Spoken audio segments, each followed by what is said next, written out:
పట్టభద్రులందరూ నరేందర్ రెడ్డిని భారీ మెజార్టీతో గెలిపించాలని కోరారు పీసీసీ అధ్యక్షుడు మహేష్ కుమార్ గౌడ్.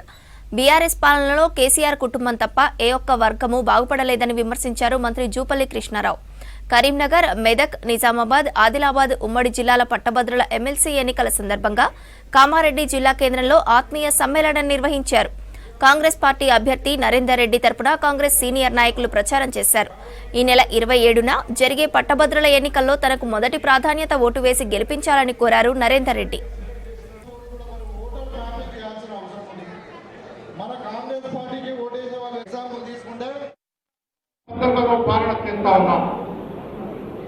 అధికారులు భయపెట్టించి బెదిరించి దొంగ జీవోలు తీసి ఆ జీవోల్ని ప్రభుత్వం వెబ్సైట్ కూడా పెట్టలేని పరిస్థితిలో ఈ ప్రభుత్వం ఉంటే ఇలా మేము ప్రజాక్షేత్రంలో నిష్పక్షపాతంగా నిజాయితీగా పాలన చేస్తూ ఉన్నాం.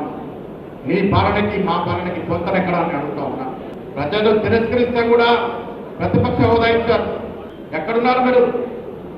పోయిన డిసెంబర్ నుండి అసెంబ్లీకి వచ్చినావా? వరదలతో వచ్చినావా? ప్రజల కష్టాలు పంచుకున్నావా? ఎప్పుడైనా ప్రజల కష్టాలు తెలుసుకున్నావా? ఇవన్నీ పక్కన పెడితే నీ కార్యకర్తల కష్టాలు పంచుకున్నావా, తెలుసుకున్నావా?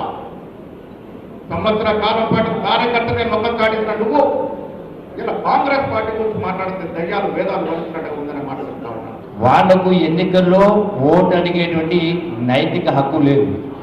ఎందుకంటే ఆనాడు తెలంగాణ రాష్ట్రం ఇచ్చే సందర్భంలో కూడా 3 రాష్ట్రాలు ఇచ్చి రాజకీయ కోణంలో తెలంగాణ పత్రం పక్కకు పెట్టిందంటే 10 సంవత్సరాలు 20 సంవత్సరాల కిందనే తెలంగాణ రావాల్సి ఉండే. ఆ రోజున అన్యాయం జరిగింది. ఈ రోజున మొన్న ఢిల్లీలో పార్లమెంట్లో ప్రవేశపెట్టిన బడ్జెట్లో కూడా తెలంగాణ రాష్ట్రానికి గొడ్డు సున్నా ఇచ్చారు. తెలంగాణ రాష్ట్ర వాటా 50 లక్షల కోట్ల కేంద్ర బడ్జెట్లో సుమారుగా 2,50,000 కోట్లు తెలంగాణ రాష్ట్రం, అంటే మోర్ దెన్ ఆల్మోస్ట్ 6%. మరి అటు ఉత్తరప్రదేశ్కు లక్షల కోట్లు ఇస్తా ఉన్నారు, బీహార్కి ఇస్తా ఉన్నారు, ఆంధ్రప్రదేశ్కి ఇస్తా ఉన్నారు. మరి తెలంగాణ ఏం పాప చేసింది? ఎక్కడ ఏ సమస్య ఉన్నా క్షణంలో కరీంనగర్ నుంచి నేను నిజామాబాద్లో వాళ్తానని చెప్పేసి నిజామాబాద్ బిడ్డగా నన్ను గుర్తించాలని చెప్పేసి కూడా కోరుకుంటున్నాను. ఖచ్చితంగా ఉత్తర తెలంగాణలో ఒక మినీ స్టేడియం ఏర్పాటుకి ఖచ్చితంగా ప్రభుత్వంతో నేను చర్చించి కృషి చేస్తాను.